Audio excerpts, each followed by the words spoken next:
Според Светската здравствена организација, најбрзо растечка старосна група во речиси секоја држава е онаа над 60 години. Многу луѓе старењето го поврзуваат со сенилност.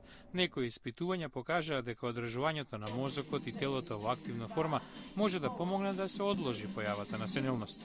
Многу попопуларни од тоа се додатоците на исхраната, што ветуваат дека истиот резултат ќе го добиете едноставно со земање на пилула.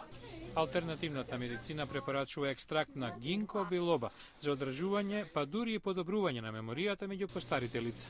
Но барем за сега нема цврсти клинички показатели за тоа.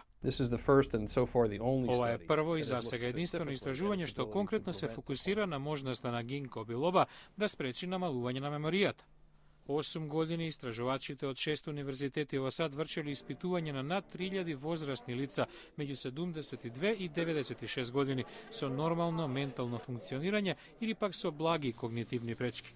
Учесниците во испитувањето примале по 120 мг гинко 2 пати на ден. Истражувањето покажало дека тоа нема конкретен ефект врз меморијата или вниманието. Не дојдовме до доказ дека гинко за овој долг временски период направи разлика во бавниот процес на губење меморија како дел од нормалниот процес на старење. Претходно истражување покажа дека гинко не сторил ништо за луѓе со симптоми на Алцхајмеровата болест, ниту пак помогнал во намалување на други форми на дементија. Истражувачите сепак додаваат, иако гинко билоба не е ефикасен во забавување на менталните промени при старење, сепак е безбеден за конзумирање и нема несакани контраиндикации.